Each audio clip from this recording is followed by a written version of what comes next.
Looks maxing is a really big thing, and it's a term that's become really popularized. Your thesis actually had mentioned like the Department of Homeland Security was talking Yeah, about homeland maxing. maxing. Yeah. Yeah. It's Reddit, they exist on Reddit, they can exist kind of on any social media platform.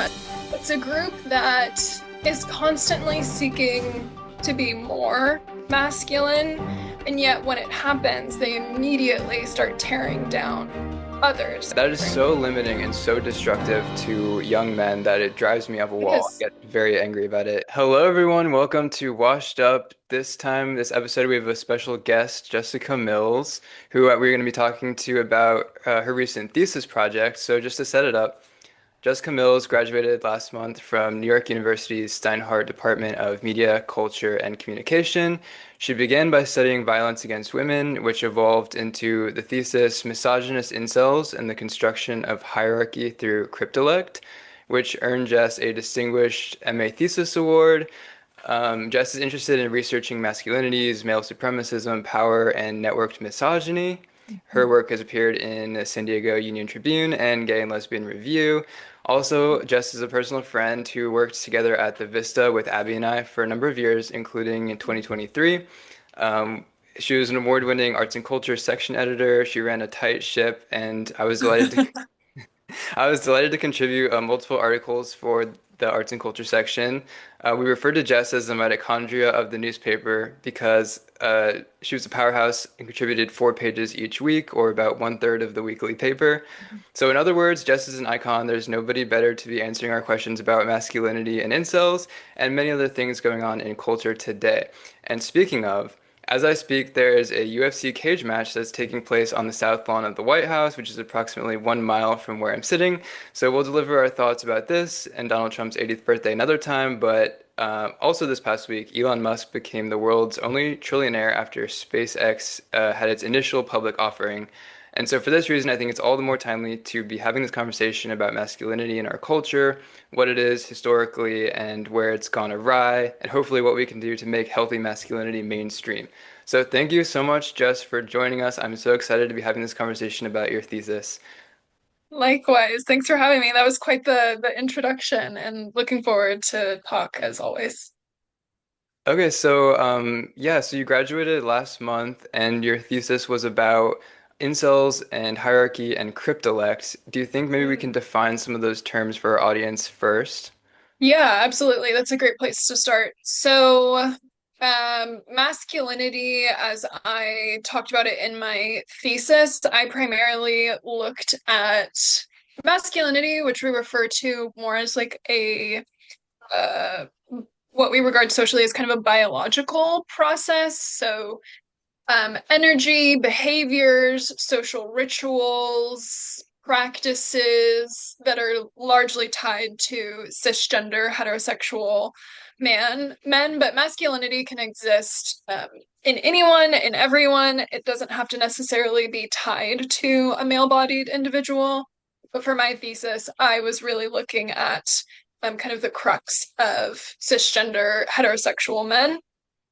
Cryptolect is a term that refers to a specific subgroup or culture that uses and invents a make-believe language. It could be a positive language, it could be a negative language, but they primarily use it to create an in-group and out-group.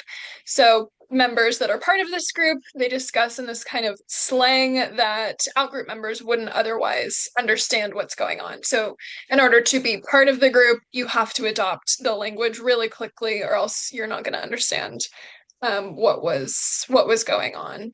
Hierarchy, the third term, for my thesis, I was looking at how masculinity is hierarchized, specifically through cryptolect. So the ways in which that this specific subgroup in the manosphere, referred to as misogynist incels, which are heterosexual cisgender men. They can be of any race.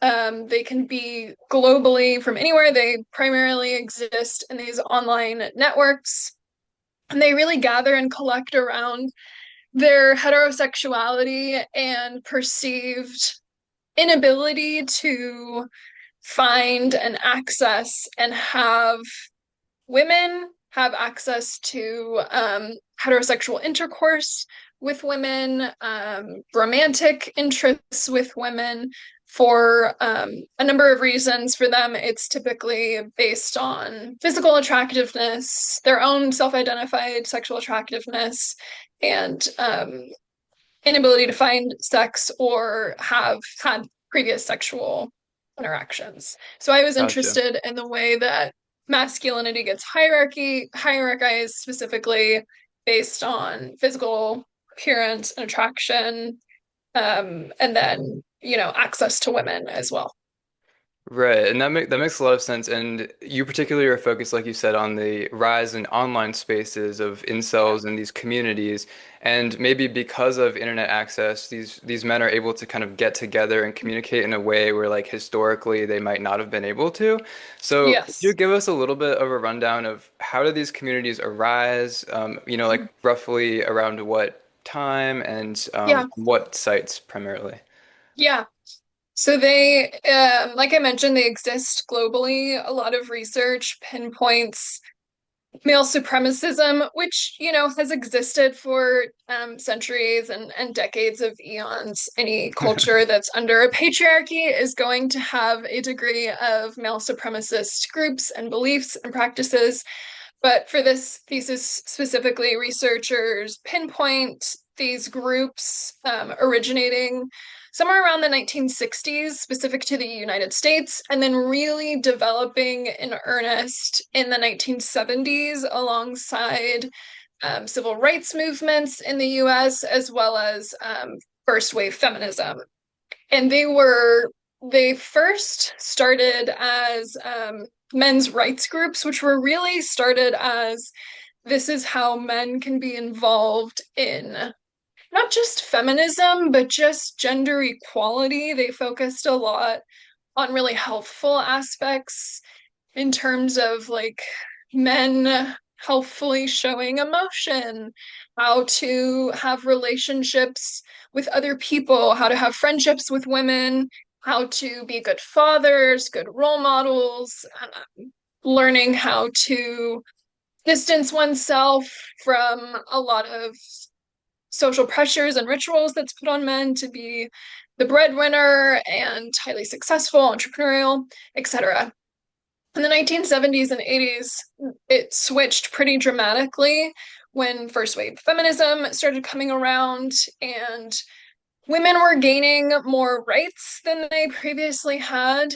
Um, there were a number of groups that were also taking note, pop culture wise, especially in the US, of these kind of metrosexual men that were also becoming really popular, or men that just were really popular in the culture, kind of because of Like their Elvis, like Elvis, like they were becoming Liberace, popular maybe. and they weren't traditional kind of the tough vibrato masculinity that had previously been seen. We have Bowie, we have Freddie Mercury, kind of all of the men from Queen.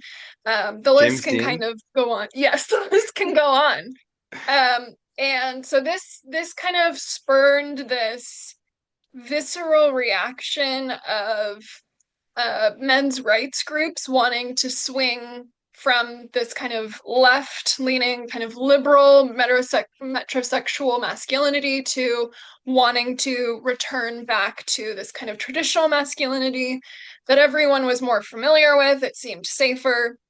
And within that, it started getting twisted, and they started recognizing feminism as this kind of evil force that was keeping men suppressed, keeping women suppressed as well, but they were more focused on the male aspect. So it's really been building since the 1960s. Then in the 90s and early 2000s with Web 2.0 and social media coming around, we saw a big boom in this, particularly with a male supremacist subgroup referred to as pickup artists, which are kind of exactly what they sound like. They were really popular in the 2000s, with men selling courses or kind of video infomercials on how to pick up women, how to basically it was kind of a short form psycho therapy analysis recommendations on how to coerce women and how to kind of not take no for an answer. This is how you go against this. And then the groups have been building from there. There's a number of known groups now. I'm sure there's more that we don't even know about yet, but they exist. They exist globally. Yeah. Okay, so it sounds like it, like you said, it started off as sort of a pro-social movement in the early like liberation movement era. Then it evolved into this sort of like grievance culture thing where men got together who had similar misogyny or animosity toward women or other groups, and then they kind of bonded over their shared animosity. And I thought it was really interesting how you said that the masculinity that they are putting forth is kind of safer in a way, like it's more Yeah. traditional. And I think that that underpins perhaps a lot of the motivation here Yep. of why they kind of are reverting back or wanting to take everyone back to this kind of Hmm. antiquated form of masculinity is of its fear of Yeah. uncertainty and safety and all of this. And then I think it's interesting to hear how the pendulum kind of swings back and forth in terms of gender equality and Hmm. attitudes toward it. So like in the 60s, people are more open to gender equality, and then the 70s and 80s, like you see like almost like feminization of men in a way that is really unique Hmm. and new. But then now with the internet and people getting together and having shared Yeah. bonds over misogyny, we're kind of swinging back to like now you have more traditional norms. And Hmm. I mean, this goes for women too. Like the trad Yeah. wife is like a Yes. trend at the moment. Yeah. Um, and you mentioned Reddit has kind of made this Hmm. possible in a lot of ways. Yeah. What are some other trends in like men's culture right now that are sort of hallmark of the manosphere or that Yeah. traditional movement? Yeah, that's a great question. And I didn't answer the other part of your question, which is Reddit. They exist on Reddit. They can exist kind of on any social media platform, especially forums that afford chat rooms, that afford large groups of people being able to gather in one kind of space where they would be able to get away with uh, hate crimes, hate speech, a number of just really horrendous crimes as well. In terms of like social movements and trends right now, looks maxing is a really big thing, and it's a term that's become really popularized. And a lot of kind of this cryptolect or kind of incel speak has become really predominantly mainstream, which is why I was so interested in the language aspect of it. And I don't know if a lot of people know that that maxing suffix is originates from this group. So this trend uh of people, it can apply to anyone, but specifically men, um, going to extreme lengths to appear more masculine, more physically attractive, and it's largely with the intent to gain the attention of women. So it's kind of like through their own male version of like the female gaze. That's a big trend. Clavicular, I feel like, has been all over I was social just about to media say he's really well lately. known. He's really well known, Yes, unfortunately, and I hate to even mention because I don't want to give that like yes, credulity to him. But yeah, yes, like he's well known for I think breaking his facial bones with the hammer to like yes, make with them bone more smashing. Yeah, symmetrical or some shit. And then yes, also, wasn't he like taking a bunch of steroids to try to like yes. and like some kind Steroids. of meth version? Yes. Yeah.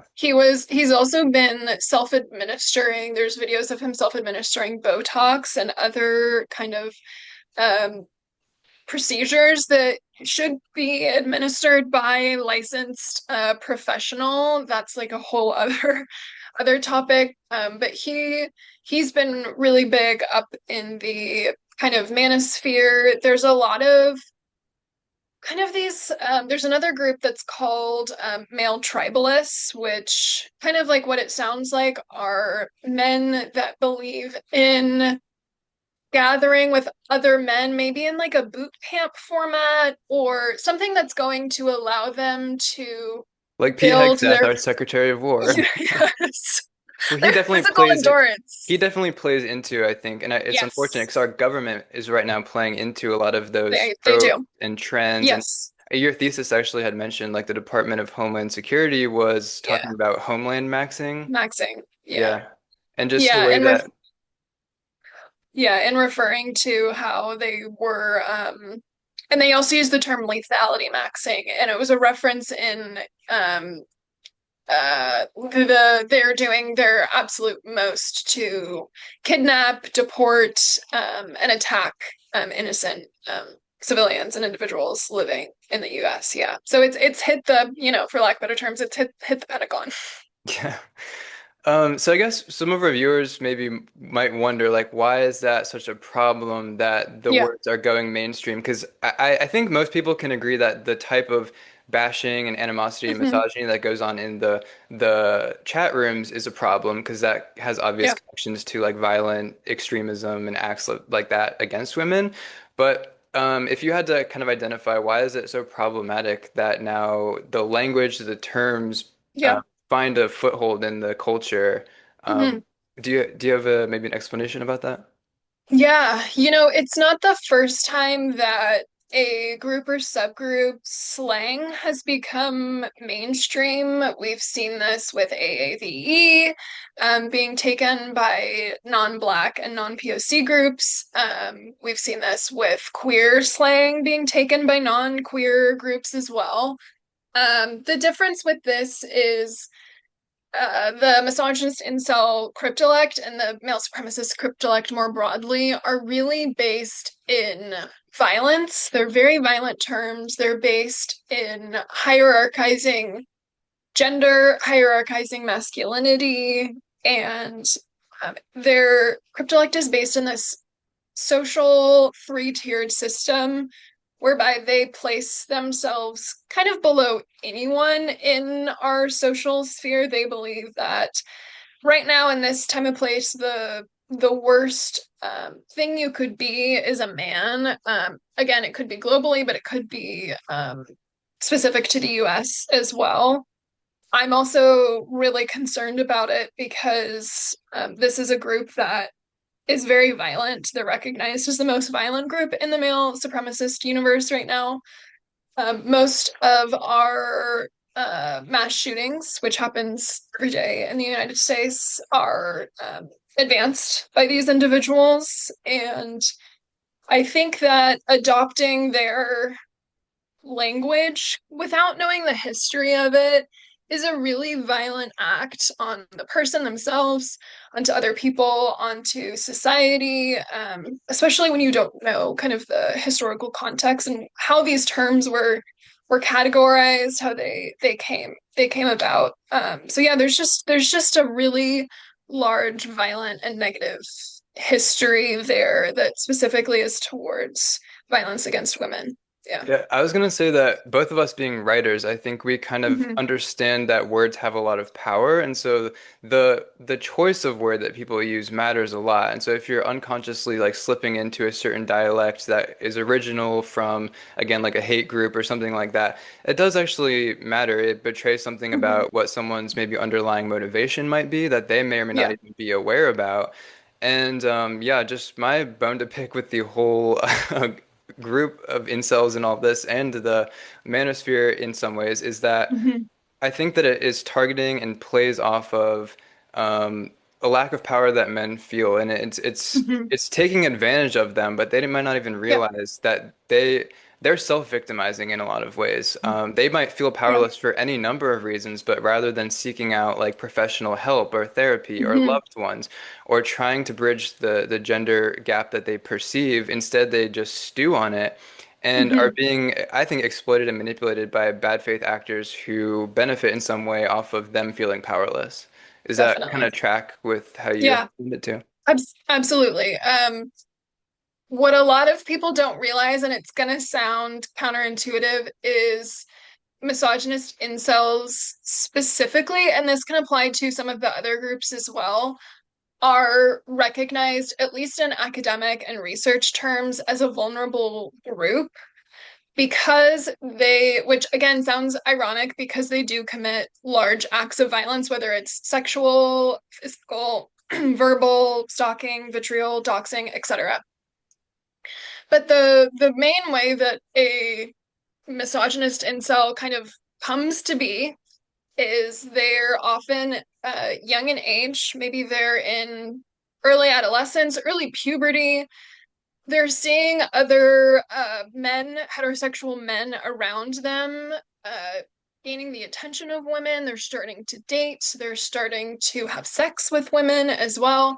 And they're not able to participate in this, maybe for a number of reasons. Maybe they're more shy. Maybe they don't know how to. Maybe they don't have someone that has taught them a lot about how to date people healthfully. So they go to just a general search engine and look up something to the effect of how to date women, how to have sex with women, how to gain the attention of women, how do I know if a woman likes me, etc. And rather than receive kind of healthful search engine results in terms of like, this is how to gauge your own comfortability with dating. This is why consent is important for all people that are involved, etc. They're the top results that always come up because they're using these search engines that ping off these specific words that they're using are these male supremacist groups. They're hand given a reason for their loneliness, which is much more believable or maybe even sounds a lot better to be told it's not you, it's everyone else, it's all women. This is what you should do instead, rather than going to therapy, taking an interpersonal communication class, etc., becoming friends with women first. And when I first went into even just before my master's thesis, and just went into these groups and started kind of understanding the mechanics of them, I thought that it would be kind of these brothers in arms kind of battling against their own identities and feminism as well. And it is to an extent, but it's also there's so much in-group violence as well, which is why they're a little bit different than other terrorist groups and organizations, because there's a lot of posts that I've seen and that exist of group members um, mentioning suicide, suicidality, and rather than the comments and group members responding to it with, here's some resources, here's someone to talk to, or just words of encouragement, or just even scrolling past it, they're given recommendations on how to successfully commit suicide, or like words of encouragement in terms of, yes, this is something that you should go through. So it's a very violent group towards one another, and it's a very violent group towards other individuals as well. Yeah. Yeah, it's very interesting what you're saying about the dynamic of the way that the online content that is shown to people who Mhm. are already like feeling lonely or something like this, and how they kind of go down the rabbit hole in some ways due to that cryptolect, because they'll latch on to the words that they feel the most resonance with, and then that'll kind Mhm. of suck them into the community. And then before you Yeah. know it, like you said, it's like you're in the group if you understand the terms, and you're outside of the group if you Yeah. don't. Yeah. And yeah, it's just this reinforcing kind of like confirmation bias thing that happens. And Yeah. it is unfortunately like I feel like there is quite the pipeline into it also. Like I mean, when I was younger and like a teenager and like there was stuff on YouTube that was all about like how to be a better male. And it was Hmm. pretty like tame. It was like how to dress better, how to like Yeah. appear more confident and like how to do this. And like I think there's something to be said for that for men who might lack like a masculine role model to provide that in a way through the internet can Hmm. be healthy and Hmm. beneficial. Like I Yeah. think there's a lot of figures in the manosphere that do that for men. Like Hmm. Joe Rogan comes to mind. People might have Yeah. different opinions about him and what he represents, but I think for a lot of people he's sort of like a man's man who can show you how to be a man if you just take his advice. But Yeah. then there's so many layers to it of if you go all the way down the rabbit hole, then the next thing you know, what's sort of at the core of it is that misogyny and desire for acts of violence against women.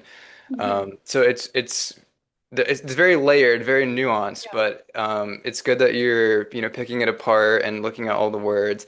And so I did Yeah. want to go back to the cryptolect itself. Mhm.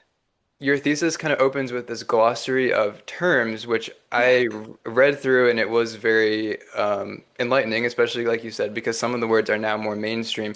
Are there Yeah. any words that you want to focus in on and explain of sort of the power, the effect that they have over this group? Yeah. Yeah, that's a great question.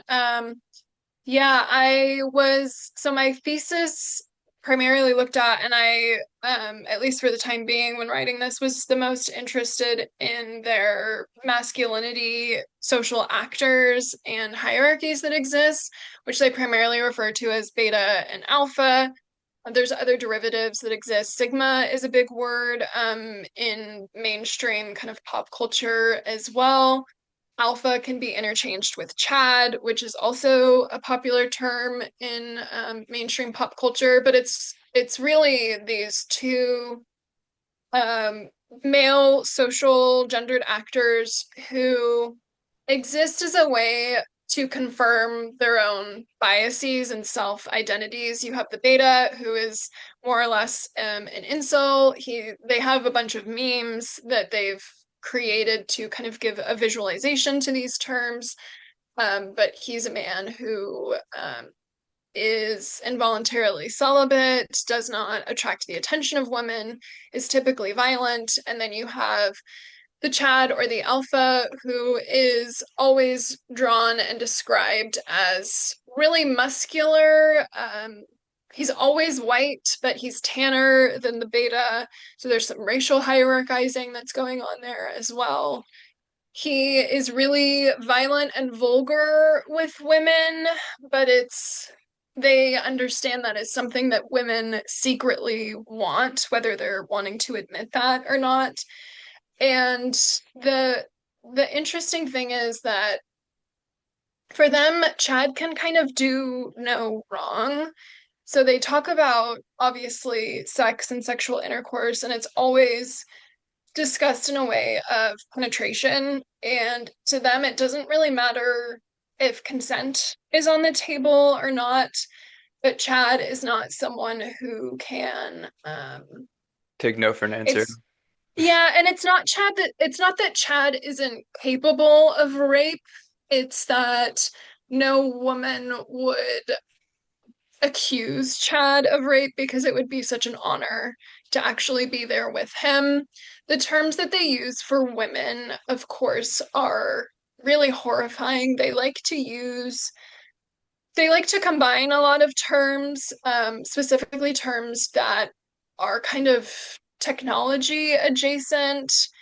You have a term called foid or femoid, so it's taking female or the F from female, and then the suffix oid, like from android, to suggest this kind of coldness, heartlessness, kind of animatronic um, design and makeup to women that's intrinsically there.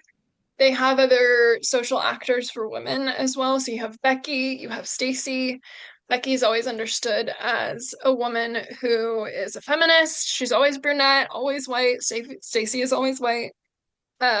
She's not super curvy. She's wearing long sleeves and has a book bag, long pants. And then you have Stacey, who's recognized as this kind of blonde, curvy bombshell who's still thin, but has, really voluptuous curves and a butt and boobs. And these are characters that they've kind of created.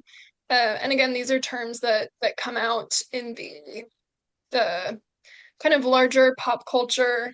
But I think right now, looks maxing and the kind of maxing suffix are having such an unfortunate moment in kind of our larger culture right now. And I'm very concerned about that, especially with younger generations, younger boys who are taking on this language and not understanding, as I mentioned, the kind of larger history of where these terms are coming from.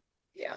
Yeah, when I think of examples of culture or literature that kind of illustrate the different like men typologies, if you want to call Mhm. it that, or like the archetypes of these incels are speaking about. I think of like Holden Caulfield from Catcher in the Rye is very much kind of like the beta who like feels like the world is against him Yeah. and he'll never have intimacy with women and whatnot. And then Yeah. I think about I think his name's Patrick Bateman or something from American Hmm. Psycho, sort of the Yes. Sigma, maybe Alpha-ish male, who's sort of like lone wolf, rogue, Yeah. violent, extreme.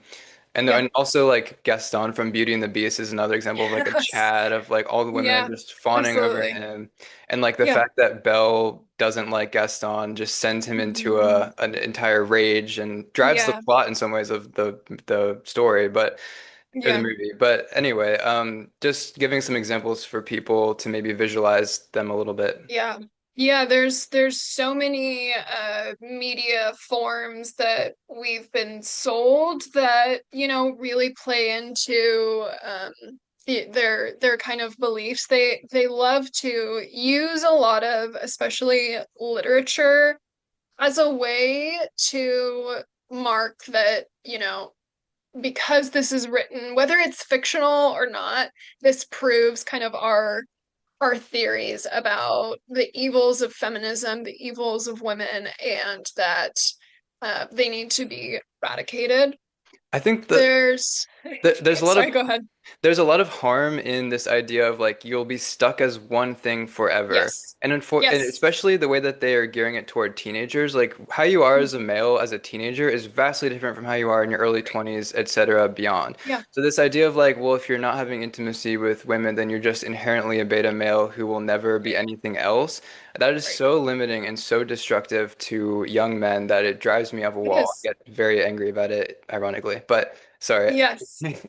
No, that's why I have a hard time with, you see it more in mainstream media, terms like toxic masculinity, or the term that gets thrown out all the time, which is masculinity in crisis, which is this idea that it suggests that masculinity at one point was this stable, kind of calm entity that, as you were discussing, is never capable of change and is always going to stay this one thing, which, as we know, gender is very much largely a performance. There's social rituals tied to it. You're going to perform different ways based on the social interactions and contexts that you're in. You're going to change biologically throughout your life. Your hormones are going to change biologically. The people in your life are as well.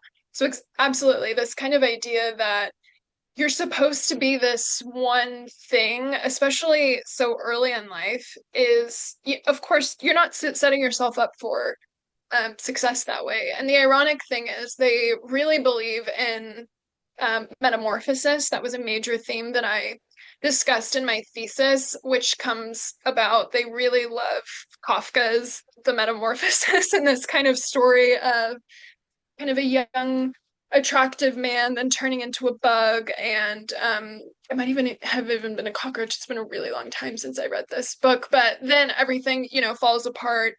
Women don't like him anymore. People don't take him seriously. His life kind of goes to shit, and it for them proves this idea that you have to be physically attractive to be well off in life. But the ironic thing is, they're constantly discussing, and after wanting to become more masculine, we this is seen a lot from this kind of transition from beta to alpha, from incel to Chad.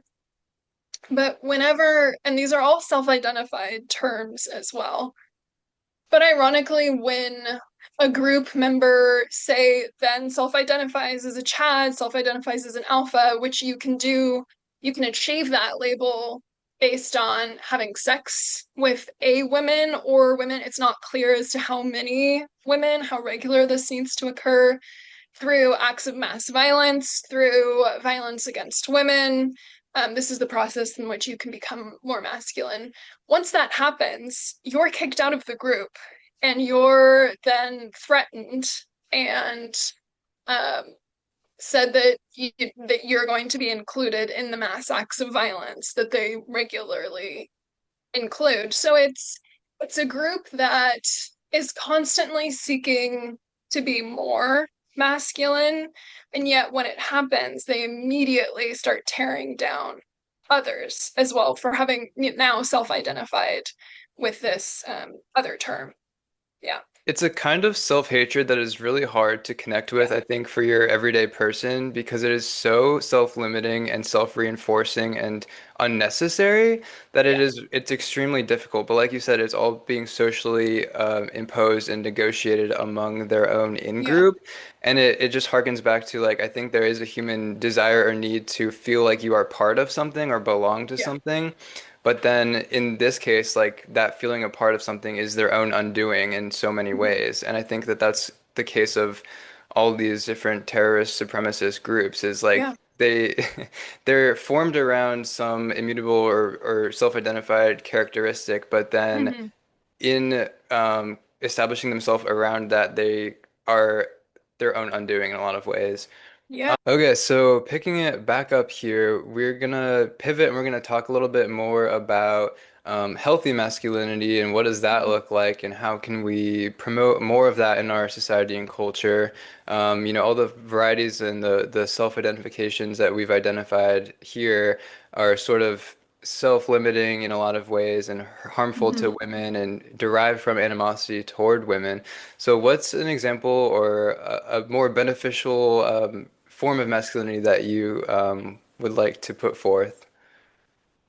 Yeah, I think, we hear the phrase kind of like a good man and what it means to be a good man. I think it's very much just what it means to be a good person. It's someone who, regardless of their biological sex and their gender identity, is kind to others, is warm, is open, is maybe curious and interested in the world around them, conscious of the earth, and has a large or has close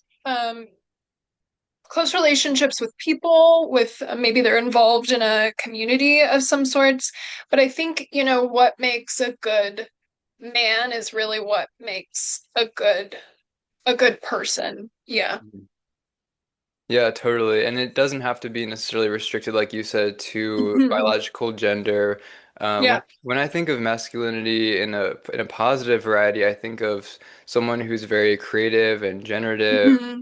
Hmm. Um, like you said, very pro-social. I think there's also an instinct to protect whoever is Yeah. vulnerable. Yeah.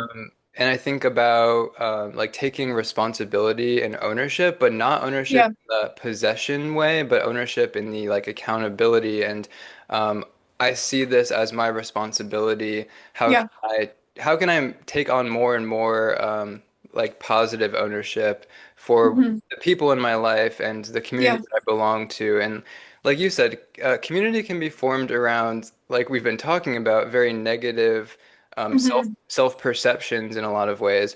But you can also form communities around shared values and shared Yeah. projects and I don't know, but like other beliefs that people have Yeah. that are actually positive. Yeah. Yes. And also, I think a hallmark of positive masculinity too is not like the might is right mentality, which we see a Hmm. lot of with, again, we mentioned Pete Hegseth earlier, Donald Trump. Like they're kind of let me bash everyone over the head to get what I want. Right. But I think there's another variety of masculinity that is very much about how can I use the power that I have to help liberate and free up Hmm. other people. Yeah. And that to me is sort of the pinnacle of how I would define like a healthy masculinity if I had to.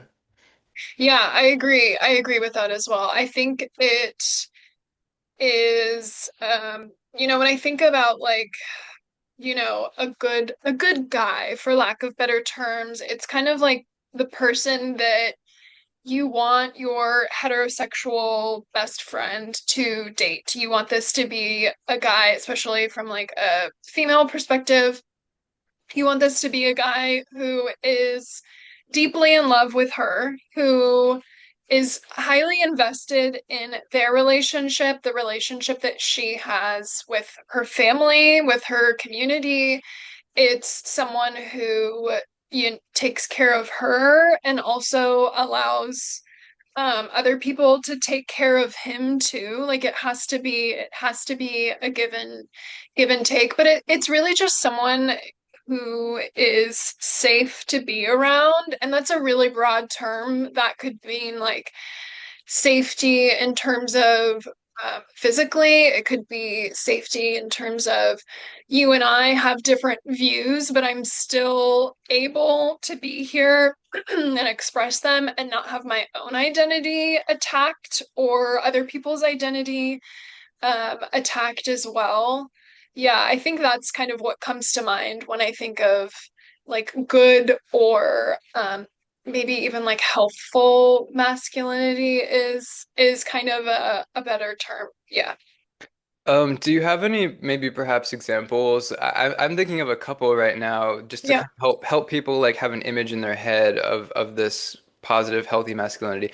I'm thinking of Frederick Douglass is one of my favorite writers, Yeah. orators. Like he's just so exceptional in so many ways. You know, obviously was enslaved and then ran away, freed Yeah. himself after years, and wrote his narrative of the life Yeah. of Frederick Douglass, kind of Yeah. telling his process of how he escaped slavery, but then Yeah. also like on the other side, how he realized he had to escape psychological slavery and sort of Hmm. the preconceptions that he had adopted of his who he was. And Yeah. once he was able to liberate himself of all of those things, he became like a beacon of light and honesty Yeah. for everyone. And Yeah. so I'm curious, do you have any maybe examples of either contemporary, historical, Yeah. kind of Yeah. are good? I mean that Frederick Douglass is a great example. I think for me, maybe kind of current examples, Barack Obama comes to mind. And I say all of these examples are going to be say this is going to be said as kind of like a very parasocial. I obviously don't know. Yeah. These men have never interacted with these men, but at least the way that they talk about others, talk about themselves, talk about the world, Barack Obama comes to mind. I think he carried himself throughout his presidency with a lot of grace. I think the way that he discussed and kind of showed off his family, his wife and his daughters, I think was really great as well. He was also very invested in a lot of the different communities in the US. One person that also comes to mind is Coleman Domingo. I think that I could listen to him talk kind of all day long. I think he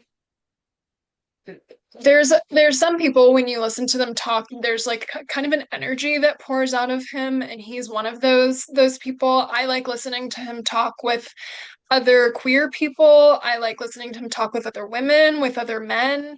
I think the way that he dresses is really great as well in terms of not having to fall into kind of gendered categories of clothing that we've come up with socially. He seems like someone who is kind of like these other traits that we discussed, creative, feels very empowered and free to be themselves. And I think the last example that kind of comes to mind is the worldwide hit phenomenon that kind of took the world by storm, Heated Rivalry, and kind of all of the people that were part of that project. Jacob Tierney in particular, and wanting to show, obviously these are characters written by women, but he wanted to show, I think, masculinity in a much softer light than we traditionally see. He really wanted to show specifically like male and gay liberation, happiness, celebration, which is not something that queer folks get to see in popular media, especially media that becomes so renowned and so popular quickly. Yeah, I'm sure that there's a million other names that are gonna come to mind, but those are kind of the big ones for me at the moment. Yeah. Definitely, and I think there some of those examples we mentioned are people who might be deemed as more progressive in a lot of ways. And Yeah. so, you know, there's a progressive variety of masculinity, but Hmm. also it's not exclusive to that. I just have a couple examples I Yeah. want to run past you and maybe get your opinion on too. Yeah.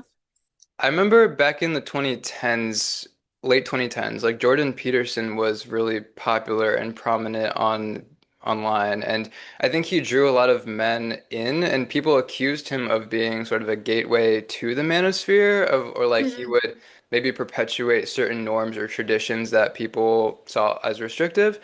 But also, I think his book 12 Rules for Life. I mean, I read it in 2018. It really Hmm. shaped my perspective on masculinity in a lot of ways. Of masculinity is something that can be complementary in so many ways with Yeah. femininity. They're not these opposed forces, but rather these reinforcing, mutually beneficial forces.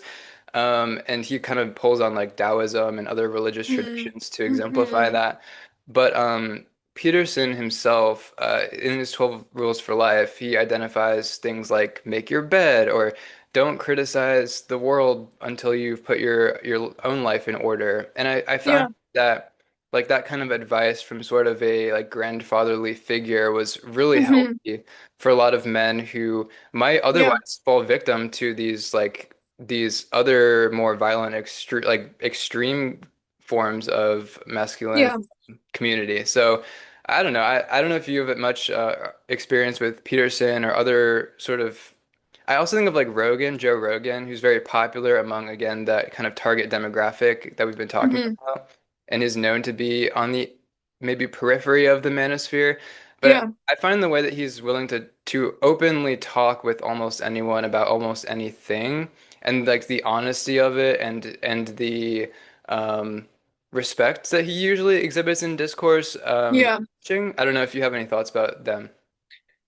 Oh, and I haven't read anything by Peterson, unfortunately, so I can't speak to him. With Joe Rogan, I would put him over in the manosphere and in the kind of concerning side. I do think that he's able to kind of talk with people of all walks of life, but I do think he holds a like most kind of men in these spaces do, whether it's overt or not, this kind of sexist undertone and even kind of like racist undertone. And I think putting up uh, Donald Trump, who is a really, really big figure in the manosphere and really plays into a lot of their tropes. And, isn't the reason why the manosphere is so big, but really gave a major platform to kind of a lot of what these men believe and hold in their ideologies. I do have concerns over that, but I can't say that I watch a lot of his podcasts. I've seen clips kind of come up on other social media platforms, so I would really need to sit down and kind of digest a number of his content to make any kind of claims. But from what I know about him, yeah, I would put him over in the. He would not be someone that I would recommend as like a resource that um anyone, let alone like yeah, men and boys should regularly seek out. Yeah. another example that's sort of similar is Charlie Kirk, where he was Mhm. coming at it from a more conservative Yeah. background perspective and very traditional in like his beliefs, a lot of them deriving from his faith in Christianity, etc. But Hmm. also, he was drawing in sort of these men who might otherwise have, I think, gone to very dark places. And some would Yeah. argue, like Kirk, like you said, was reinforcing this Yeah. like rigid form of masculinity that was also very harmful.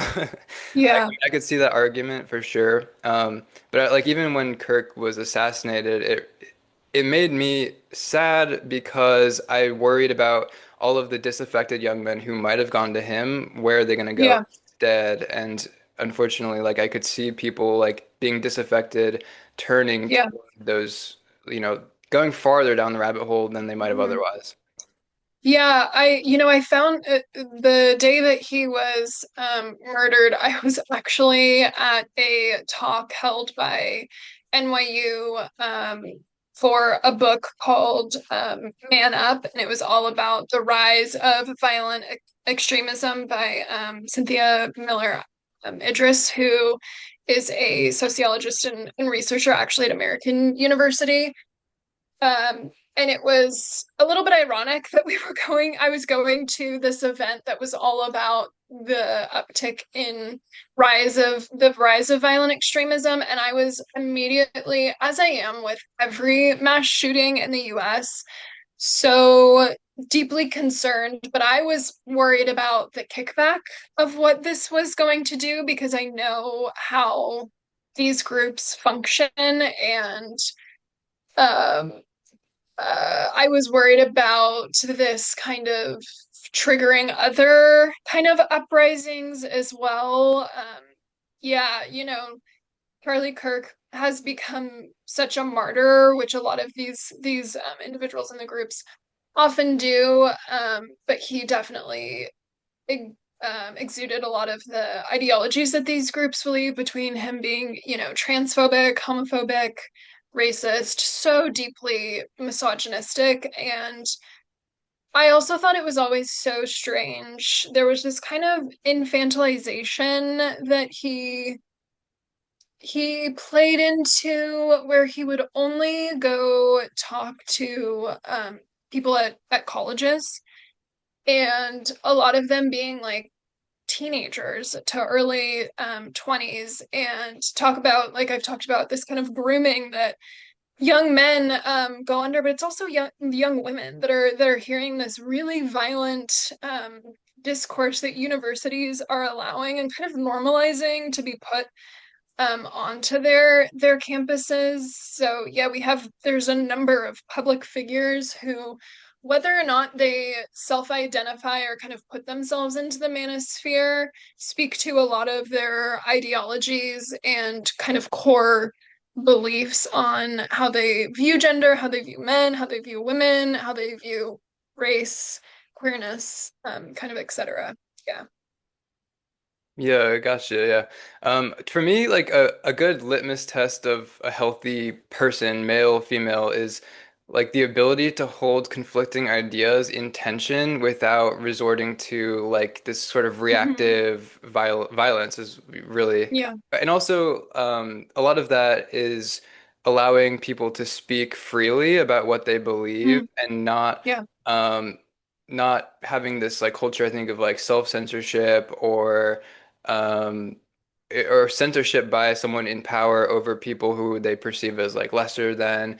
Hmm. So for me, like I feel like we're very fortunate that we live in a country where like free speech does exist and we're able Hmm. to communicate. Yeah. I think that having that open discourse among people with conflicting beliefs or different beliefs, like, is kind of what keeps society from reverting to a more violent state.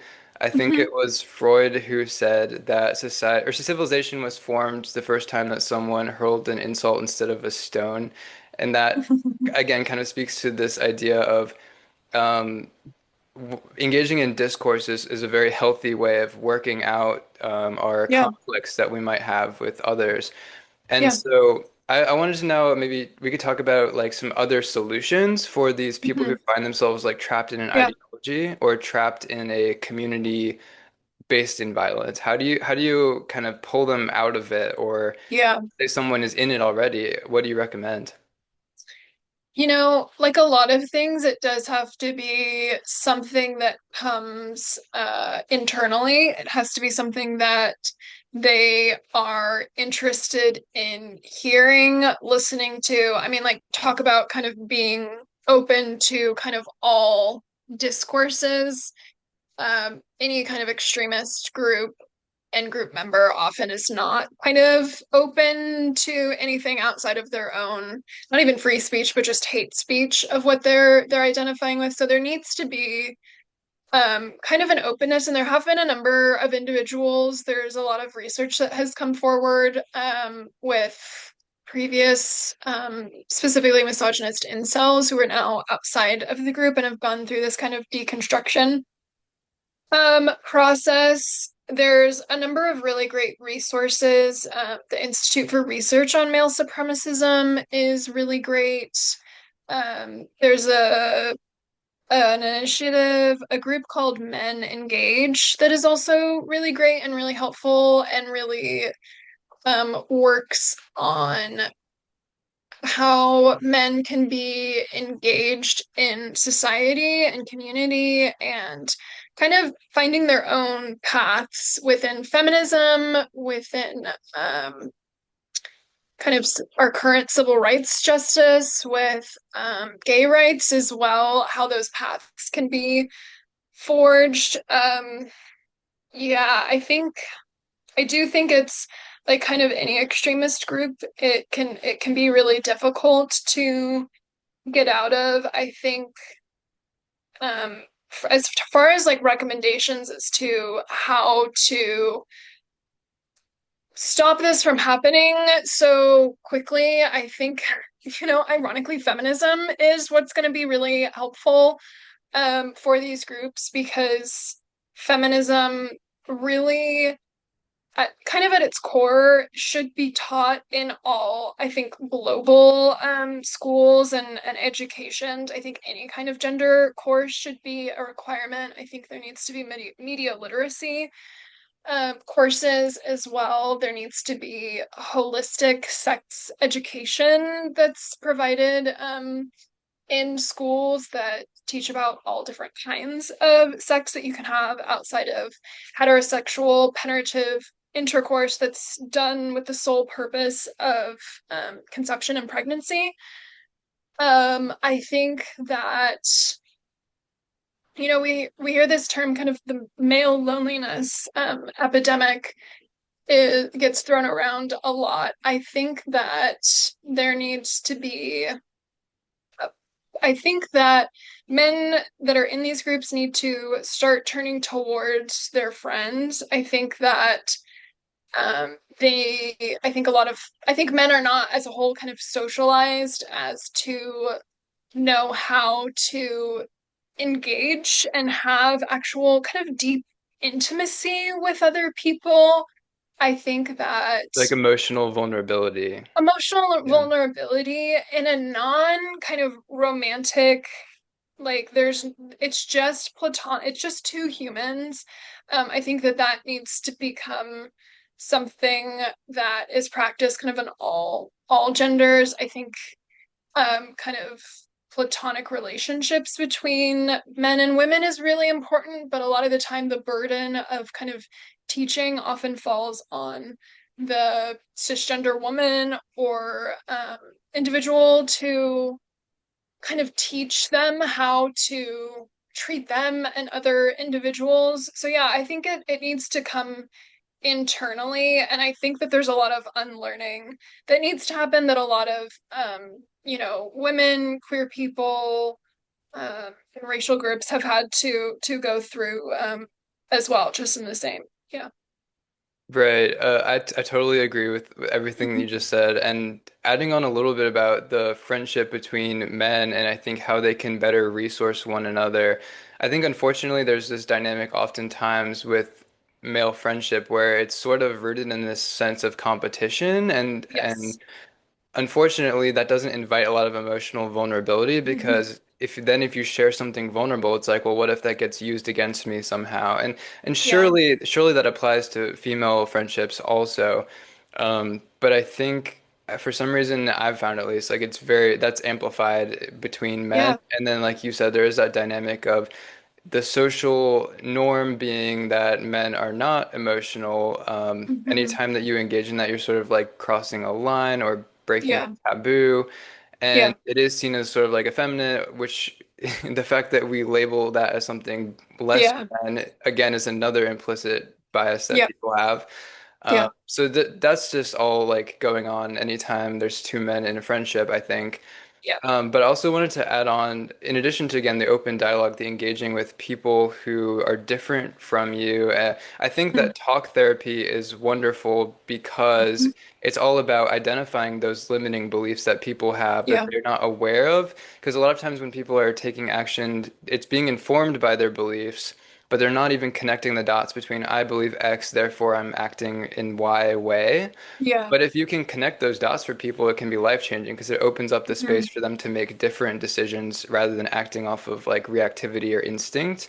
Yeah. And so I found great value in talk therapy personally, Hmm. and recommend it for anyone who feels ostracized, lonely, directionless, Yeah. or trapped in any kind of limiting belief, or just wants their life to be better in general. Yeah. Uh, Yeah, I think somatic therapy is also really great for, or and if you can find a therapist and therapy provider that allows for both is really great because it then gives you the tools of, okay, this is something isn't quite feeling right in my body, or there's things that are happening that I'm not understanding, and it really teaches how to emotionally regulate and have that be both an internal but an external process that doesn't get taken out on other people as well. So yeah, I think therapy, as always, is always a really great resource that should be afforded to everyone. Yeah, And I also wanted to point out, so you had mentioned art and engaging with art that might challenge yeah, your preconceptions. Like you said, heated rivalry as an example of that, where it's hmm, sort of breaking from a social norm. So, like, if you engage with it, it's challenging maybe your own yeah, implicit biases. But also, you and I recently went and saw Florence and the Machine together, and it yeah, was phenomenal in so many. yeah. I mean, she is just a wonderful performer, so talented. Singular. She is singular. So I'm using it as an opportunity to plug her work specifically as this Yeah. example of I think she exhibits and demonstrates a very primal femininity that Hmm. is kind of repressed in a Yeah. patriarchal society. And so to Yeah. see it like on a stage being just like kind of admired by thousands of people is Yeah. remarkable. And Absolutely. specifically, I wanted to point out at the end of her performance, she's known to go up into the crowds. I think one year at Coachella, she like jumped into the crowd. She's very involved with her audience Yeah. members.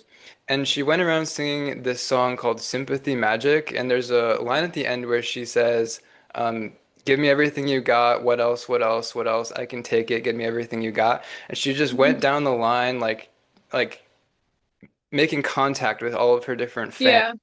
and Yeah. everyone is emotional, even us who were way in the back. Like we weren't getting interacted with, Crying. but like you feel it in the Yeah. space.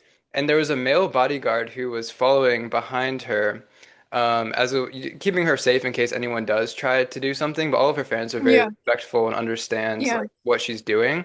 And so the I remember there was like a close-up shot of the male bodyguard over her shoulder as she's engaging with Yeah. the fans, and he was like he looked so close to tears.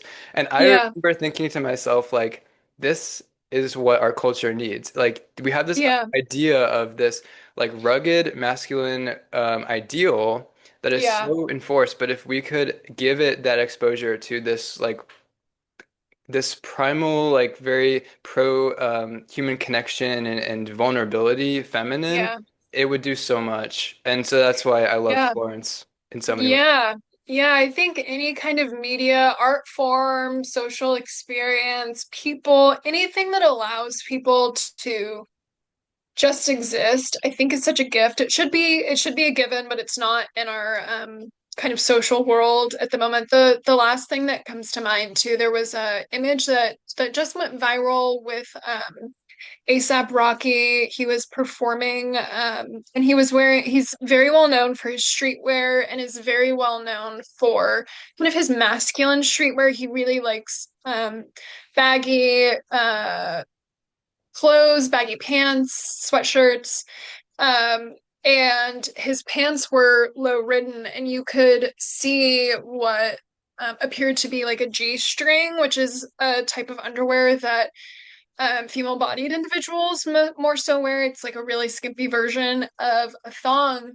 And a lot of people started critiquing it and kind of tearing him down for that. And I just, regardless of whether or not you like ASAP Rocky, I think that happens really frequently, and it always makes me really sad because it's whether it's a G-string or something else, it's like we should just be able to exist and wear clothing that we're most comfortable in, experience new things, try new things out. Like, I don't know. I think it's hard enough to, there's so much tragedy in our world at this current moment in time. If you want to do something that's going to make you feel good, and it especially does not have any other cost towards another individual, that should be something that isn't even, I don't even think that it should be celebrated that he's doing this. I think it should have just been something like, okay, this is happening. It doesn't need to be commented on, but it happens a lot. It happens all the time with women, happens all the time with kind of other gender identities as well. But that just popped into my head. I was thinking about that in kind of this conversation. Yeah. Definitely. And I totally agree that if you are male or female, like leaning into masculinity or femininity, or whatever the opposite biological gender is, can be a Yeah. really enlightening experience. And I Yeah. think like for people who put themselves in one category or the other, like adopting or at least taking it upon yourself to learn how do other people see the world. You like you might not get celebrated for it. You might even get punished Mhm. for it, but at least you're learning something from it rather than Yeah. staying Yeah. stuck living in a way that might not even be true to you. So Absolutely. yeah, Absolutely. I guess wrapping it up, we have about 10 minutes remaining, but I Mhm. wanted to ask you about sort of the emotional toll of studying this stuff. Because I know you've written a Yeah. Substack about it, so people should go read that, The Yeah. Social Digital by Yep. Jess Mills. But I wanted to ask you here, how do you cope with reading about such kind of dark Yeah. and Yeah, I always get asked that when it comes up. It's a great question. In a lot of ways, I mean, this isn't to diminish what I was reading and doing. It was a lot of kind of the most horrendous things that you could imagine being posted, spoken about, said, and enacted against a group of individuals. But in a lot of ways, it was kind of the day to day of the experiences of a lot of women. I've heard a lot of, slurs and other words being used towards women on the playground growing up in my K through 12 schooling. The way that media tears down and likes to really pick apart and villainize women specifically. That's not new to me versus, having Chris Brown, who has numerous charges of domestic violence and assault, specifically against women as well. He still is having sold out stadiums. Kanye West, who is known as a racist, anti-Semitic individual as well, sold out stadiums. People still listen to his music. We have these women that are getting teared down a lot of the times for their kind of physical appearance. So a lot of it was a little bit just more extreme versions of what I kind of experienced and have seen on the day to day. That's not to say it wasn't horrendous. It was. A lot of it didn't shock me. However, it was again things that I had kind of already heard from the mouths of other men growing up. I knew that large groups of men already hated women. I think I was shocked by the kind of large gathering that could exist because of that. But it was a lot. It was a lot of frustration and anger towards other men that became really motivating to write this as well. I think I a lot of the time just got kind of so tired of um seeing and also kind of like knowing that another family was going to have to mourn a child or another individual who was shot or killed or targeted for domestic violence or mass shooting or whatnot. I think that for a lot of women and a lot of people, lot of there's a kind of mass wave of like tiredness. I don't even know if that's the right term for this. Exasperation, exhaustion from a lot of the headlines and a lot of the daily occurrences that happen to a lot of individuals in our society. So yeah, it was taxing, but in a lot of ways, those kind of violent acts and the uh, popularity of these groups was also really motivating. It felt like a way to counteract a lot of what was happening, and it is something that even though it is really extreme and violent, it is something that I see studying for kind of a majority of my life. Yeah. Well, you're a huge inspiration to me, and I know to many others as well. So I thank you for all of your work in this space and this field, and I'm really excited to see where you go moving forward on all of this, and as you continue to research and study these things. And I relate very much to what you're saying about when there is sort of a dark or taboo topic, people kind of wonder like, why are you interested in that? Like isn't that just going to Mhm. drag you down or get you, caught up in it in your own Yeah. way? But I would say that if you take it upon yourself, like you said, you're going to experience these things anyway. They exist out there in the world, Mhm. and sort of immersing yourself and taking responsibility for finding answers, you become a grace Yeah. to other people, and you can actually affect real positive change in Yeah. your community and in the world. So, yeah, thank you so much for talking about this, and I hope that people who listen Yeah. to it can take something and apply it in their own way. It takes, like I said, a person with a lot of resilience and integrity and dedication to do what you've done. And congrats on your master's. Thank you. Thank you, Colin. That was so nice to hear. And thanks for chatting with me about this. I hope that this encourages a lot of people to, you know, continue conversations in this realm and continue connection as well. So yeah, thanks for this. This was really special. And so, where can people go to find your work or even your thesis? Yeah, I'm working right now on getting it published, so I will hopefully have a kind of digital link to send that out. I will post updates about that on my Substack as well as my Instagram. My Instagram is Jessica I Mills, which is spelled Mills. You can find me on Substack at The Social Digital, where I write a lot about gender masculinity and kind of these social constructions that lead over from our social world to our digital world as well. Yeah. All right. Thank you so much, Jess. This has been great, and we will follow up in the future, hopefully, with more conversations. So, thank Yeah. you.